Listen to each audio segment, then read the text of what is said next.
Megastar Chiranjeevi గారి పని అయిపోయింది, యంగ్ హీరోలదే బాక్స్ ఆఫీస్, ఇలా నోటికొచ్చినట్టు వాగిన వాళ్లకు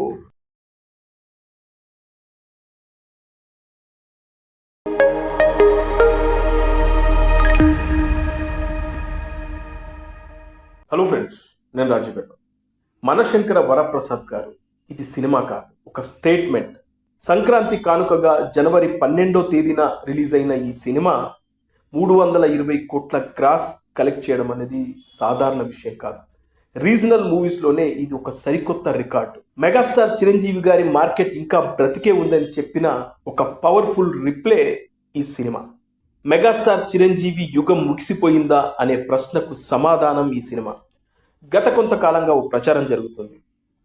కొత్త తరం హీరోలే బాక్స్ ఆఫీస్ని ఏలుతున్నారు, చిరంజీవి శకం అయిపోయింది అన్న వాళ్లకు మెగాస్టార్ చిరంజీవి గారి మనశంకర వరప్రసాద్ గారు 12 రోజుల్లోనే అన్ని రికార్డులను తుడిచిపెట్టేశారు.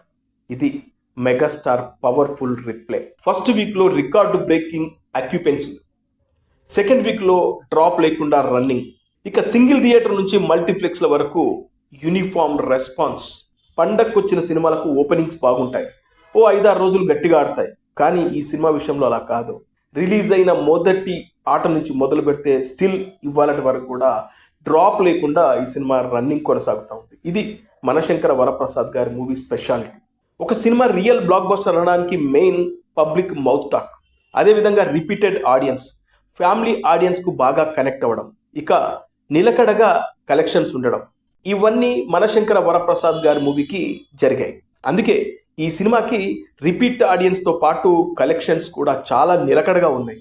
అందుకే ఈ సినిమాకి లాంగ్ రన్ మూవీ అనే ముద్ర పడింది. ఇక సంక్రాంతి మూవీస్లో ఇది ఒక బెంచ్ మార్క్గా నిలబడింది.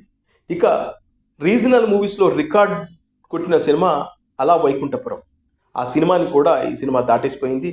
అలాగే పోయిన సంక్రాంతికి వచ్చి బ్లాక్ బస్టర్గా నిలబడ్డటువంటి సంక్రాంతికి వస్తున్నాం రికార్డులను కూడా కొట్టిపారేసి ఈ సినిమా అలా దూసుకుపోతూ ఉంది. మనం వెంకటేష్ గారి సినిమాల్ని గమనిస్తే ఫ్యామిలీ ఆడియన్స్, కన్సిస్టెన్సీగా కలెక్షన్స్, అదేవిధంగా ఫ్యామిలీ ఆడియన్స్ని ఆయన ఆకట్టుకుంటాడు.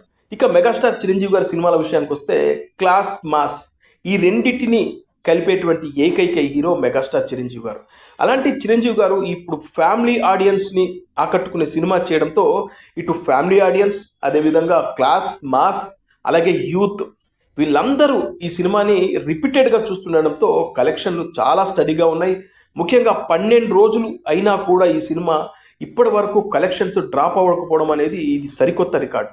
అలాగే మనం చూస్తే ఈ సినిమా ఎందుకు ఇంత పెద్ద సక్సెస్ అయిందనే దాని మీద ఒక్కసారి మనం అనాలిసిస్ చేసుకుంటే, చిరంజీవి గారి క్యారెక్టర్, అదేవిధంగా చిరంజీవి గారి క్యారెక్టర్ని కొత్తగా చూపించడం, అంటే ఇప్పటి జనరేషన్ని ఆకట్టుకునేలా చూపించడం, అదేవిధంగా ఇందులో ఎంటర్టైన్మెంట్ పాలు ఎక్కువగా ఉండడం, అలాగే ఫ్యామిలీ ఆడియన్స్కి నచ్చేటువంటి కథ ఉండడం, అలాగే ఎవరైతే మెగాస్టార్ అభిమానులు చిరంజీవి గారిని ఎలా చూడాలనుకుంటారో అది పర్ఫెక్ట్గా కుదిరింది. అదే వింటేజ్ మెగాస్టార్ని ఈ సినిమాలోకి తీసుకురావడం, ముఖ్యంగా ఈ సినిమా సంక్రాంతికి రావడం ద్వారా అన్ని వర్గాల ప్రేక్షకుల్ని బలంగా ఆకట్టుకుంది. ఫైనల్గా మనశంకర వరప్రసాద్ గారు మూవీ ఇది ఒక సినిమా కాదు, ఒక స్టార్ స్టేటస్ రీసెట్ అయిన మూవీ.